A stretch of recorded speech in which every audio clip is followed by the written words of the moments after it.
aprovação da ata da GO anterior. Item 2, informes da presidência. Item 3, informes dos conselheiros.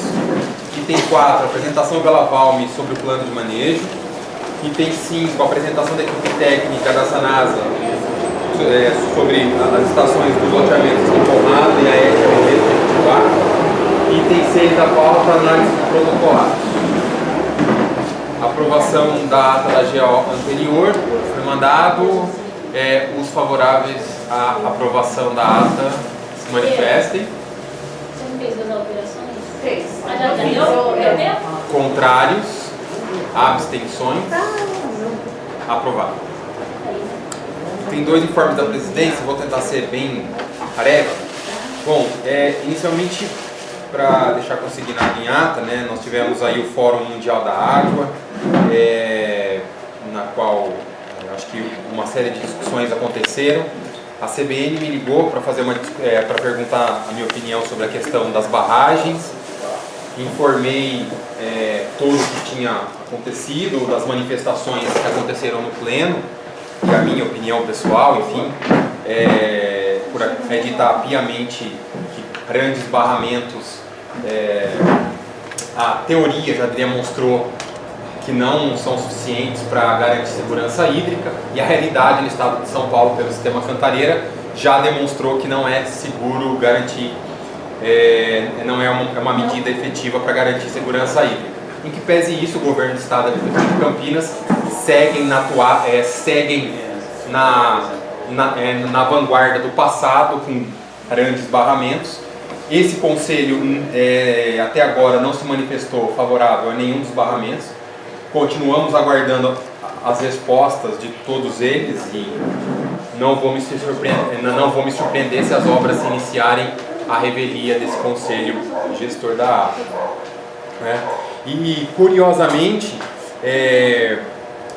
uma semana depois dessa minha entrevista, a ONU soltou um estudo amplamente divulgado pela imprensa que mostra que grandes obras de barramento não são suficientes para garantia de segurança hídrica. Então não é o eco chato do Rafael Moya, o caipira de Campinas, que é contra e de oposição ao prefeito. São vários estudos, são várias leituras acadêmicas que demonstram a insuficiência desse tipo de obra, né? Que não serve para várias outras coisas, menos para segurança hídrica. Bom, mais um informe aqui. Na verdade, nós recebemos um retorno da prefeitura com relação ao nosso regimento interno. A Secretaria do Verde encaminhou uma discussão, um questionamento para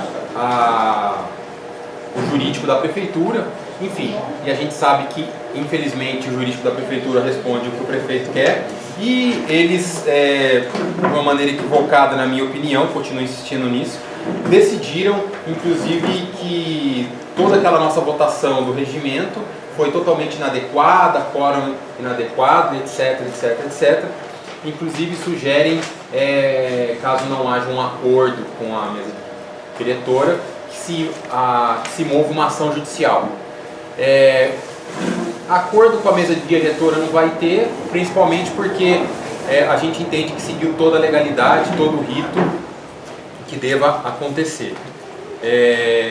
Inclusive por respeito aos conselheiros que tanto trabalharam na elaboração, que vieram, votaram, concordem ou não, a gente não pode querer ganhar no tapetão tudo aquilo que a gente não concorda. Segurar a publicação, não abrir o diário oficial, ficar com... Isso sim é ilegalidade, né? Se utilizar de medidas de força é ilegalidade. E essa presidência não tem medo de ação judicial. Quero ver contra quem vocês vão mover, não sei se é contra o presidente, contra a própria prefeitura, contra aqui pessoa jurídica, enfim, uma ação declaratória. Vai ser bem interessante ver que medida judicial a prefeitura vai entrar, e eu não vou me curvar ante ameaças implícitas e explícitas, judiciais ou não. Então a presidência já avisa de antemão que nada vai ser revisto, inclusive todos os passos de elaboração, discussão e aprovação do regimento interno contou com o apoio e a orientação do Ministério Público. Então, certamente, numa ação como essa, o Ministério Público será chamado a se manifestar. Rafael, a gente está com problema de carteira aqui. Sumiram. Tem algumas aqui. Pega aí. Pega aí. Vai aparecer mais uma.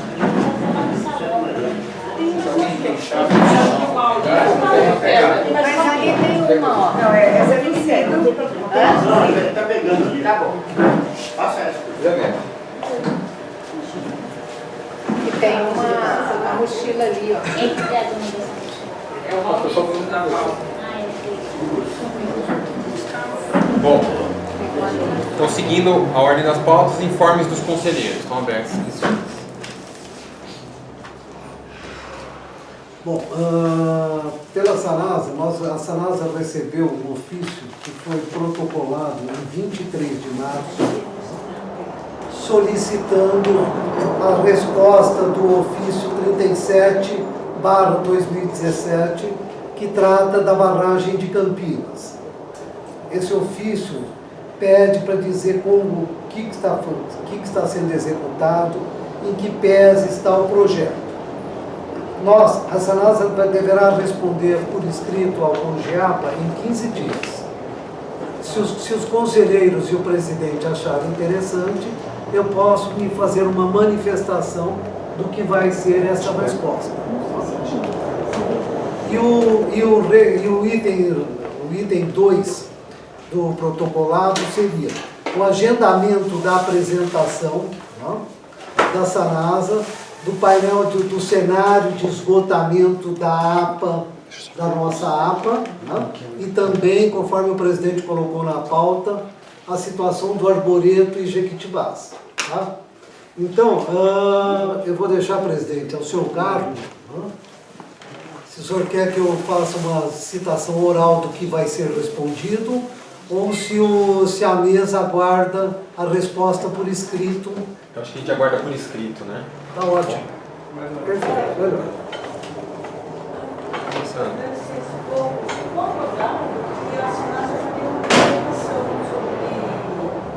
Sobre esse tema. Não, Sim, é que ele falou duas. acho que são duas coisas. A pauta está mantida. A apresentação vai ter. A apresentação está de pé, Sandra, tá? Veja, o que eu coloquei é que a apresentação não é o que foi pautado, tá certo? Tá? A apresentação solicitada nas reuniões anteriores, ela é uma apresentação mais completa. Que nós viemos aqui, estamos prontos para fazer a apresentação. E também o item 1, Sandra, é aquela cobrança que você emitiu o ofício sobre o ofício 37012 que você emitiu. Tá? Eu estou dizendo o seguinte, a Sanasa deverá responder por escrito em até 15 dias, mesmo porque um dos itens tem um caráter jurídico aí, tá certo? Que trata da questão do arboreto, do Parque das Hortênsias, que eu conversei com a Tereza até, tá?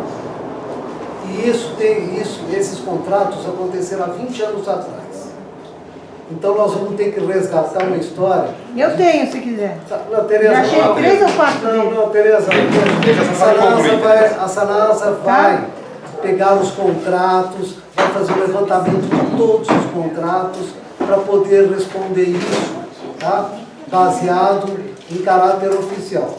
Como foi um protocolado, a gente não pode responder nada de forma extraoficial. Tá? Então, nós vamos fazer isso. Okay? Então, ficamos às ordens para a apresentação. Rafael, eu gostaria só de fazer uma complementação, porque é o seguinte, hoje já apareceu esse assunto da represa de Pedreira, o Paulo mesmo sugeriu que a gente formasse, já que já foi assinado, que as obras devem iniciar, o Paulo sugeriu que nós fizéssemos um grupo para fazer o acompanhamento do IARIMA, porque o impacto ambiental dessa represa de Pedreira vai ser violento, todos nós sabemos. Conversei também rapidamente com a Cláudia, já para fazer uma notificação ao responsável do DAE por ela, para ele vir aqui falar com a gente sobre essa questão, porque o que ocorre, está previsto que esse barramento sirva para abastecer Campinas também, desde que haja uma adutora. E essa adutora não está prevista no contrato inicial. Então a gente quer entender o que vai acontecer daqui para frente. Quer dizer, eles vão provocar um impacto ambiental violentíssimo em Campinas, e Campinas vai continuar sem o abastecimento de água provindo dessa empresa? Vai. E a questão que eu levantei para a Sanasa, que eu acho bastante importante, por isso até do grupo de estudo, é que essa adutora supriria as necessidades de Campinas e a gente não precisaria fazer um segundo alagamento em Campinas com outro impacto ambiental. Simplesmente insistiria com o Estado de fazer a adutora e resolveria as questões. Então, eu acho que isso vale, de fato, um grupo de estudo da Sanasa com a equipe do CONJAPA, que aplica o plano de manejo e etc, para a gente poder tocar esse Não é o grupo de estudo, veja, não é da Sanasa. Tá? A minha sugestão.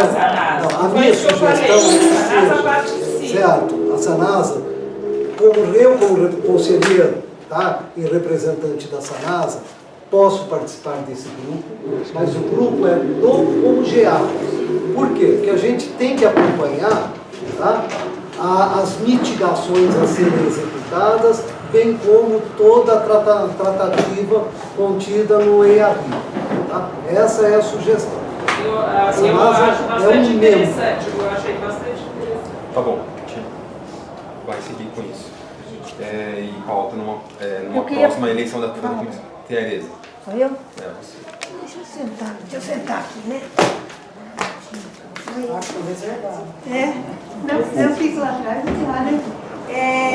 Eu queria falar sobre o decreto que eu passei agora, o problema da Anhanguera, que eu passei para todo mundo, mas só foi agora perto da reunião, que o Cido, o Mané, aí eu falei você, o Cido, daí eu fiquei em branco, né? Desculpa. O Cido, Mané e eu fomos falar com o promotor Vidal, mês passado, né? E a respeito da Anhanguera, que está devendo para eles, desde 1900 bolinha, a melhoria do bairro e a área de lazer. E aí, analisando a documentação do MP, tem uma coisa muito interessante, mas que assim põe em xeque o licenciamento pela prefeitura, ao meu ver. Mandei para todo mundo. E em novembro de 2017, o Alckmin mudou o licenciamento de hospital, isso dito pelo promotor, está tudo lá na papelada, do hospital veterinário, tirou da CETESB e devolveu para o município.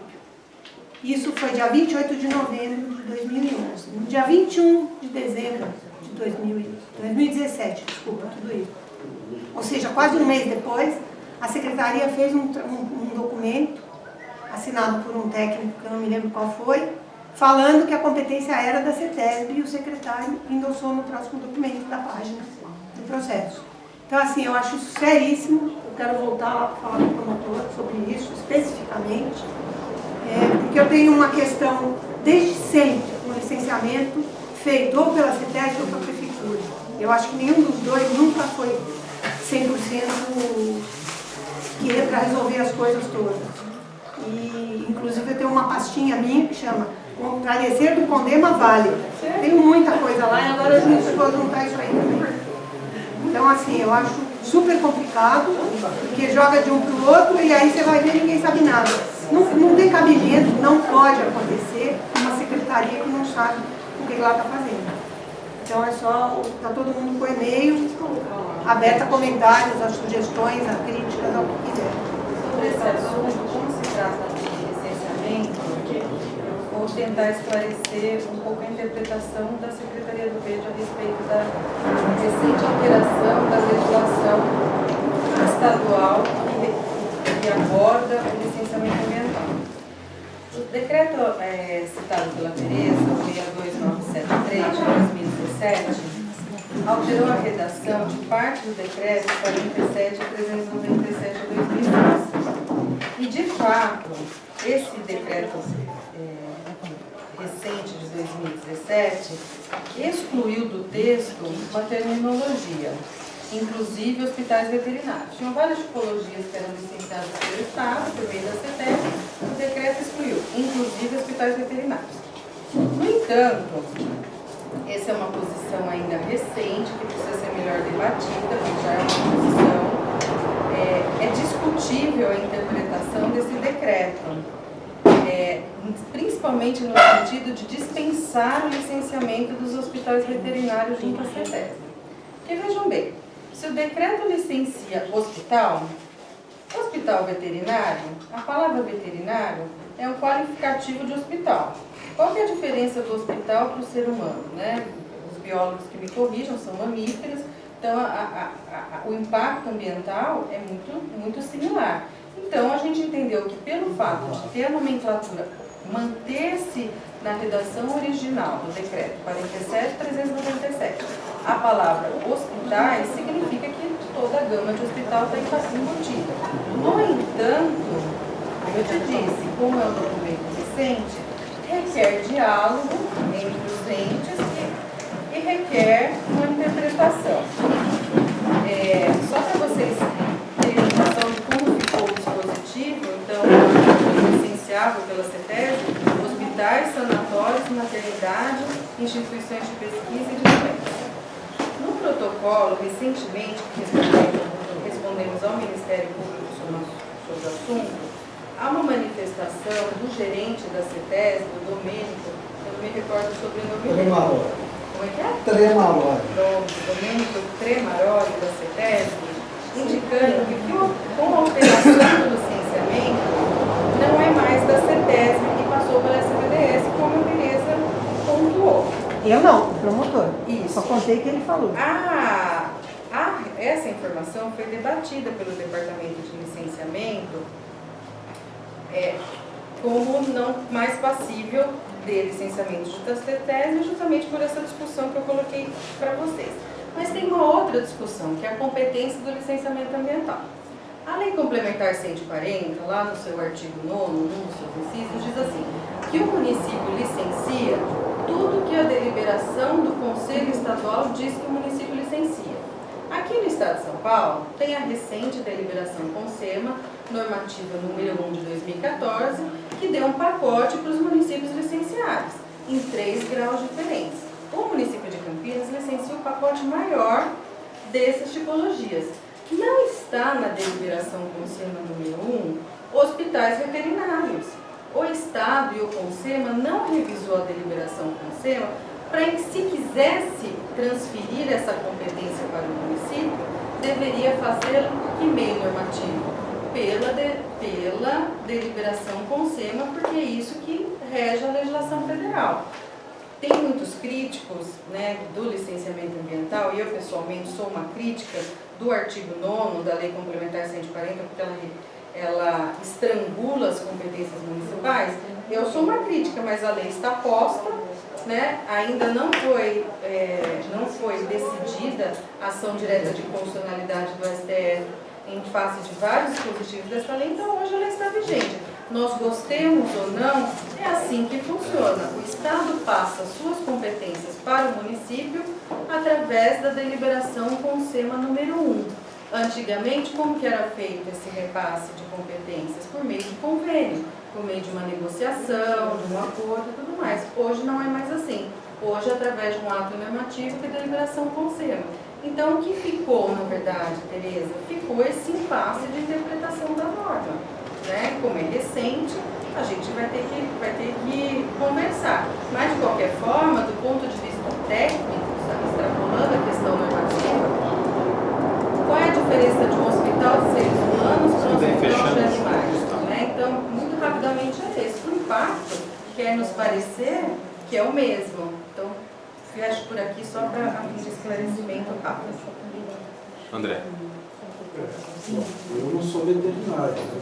Mas o impacto de um hospital veterinário, André, É menor? Totalmente diferente do hospital de humano. Porque existem, inclusive, produtos que são exclusivos para uso veterinário.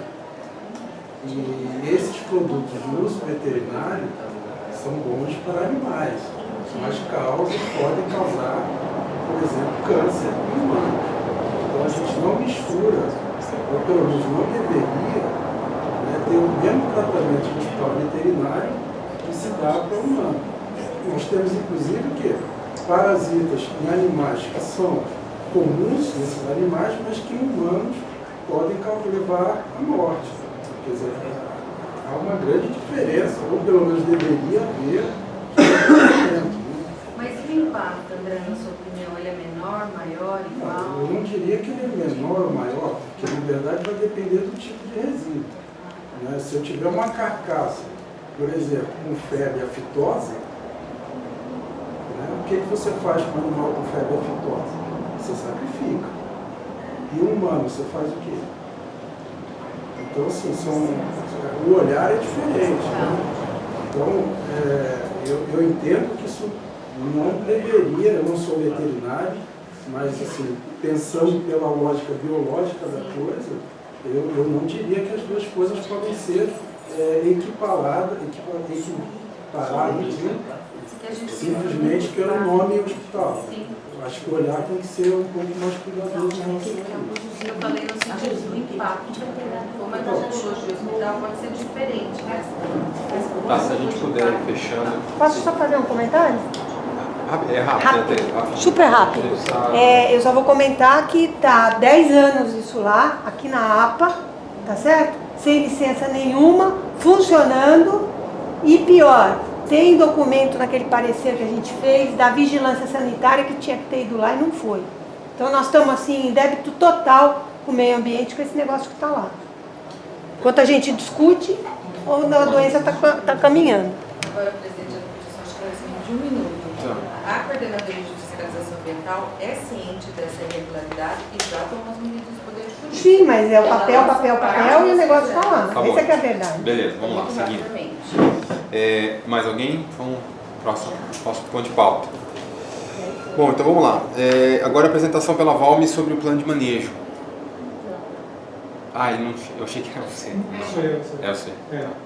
É que a Cláudia falou então, eu não tinha. Não, é que o cabo. Não tem problema. Você fala? Não, eu falo. Porque para a apresentação da Sanasa a gente foi buscar lá na estação, tá? Vai dar para fazer. Mas pode ser falado também, não precisa. A ideia deles era falar também, tinha comentado, né? Não, se não tiver. Se não tiver, Não, tá bom. vai chegar. Tá bom. Posso falar, a tua é mais abrangente, mostra mais acho que desenho? não, assim, é porque também tinha uns mapas, eu quero interessante. Eu acho que é importante para os conselheiros.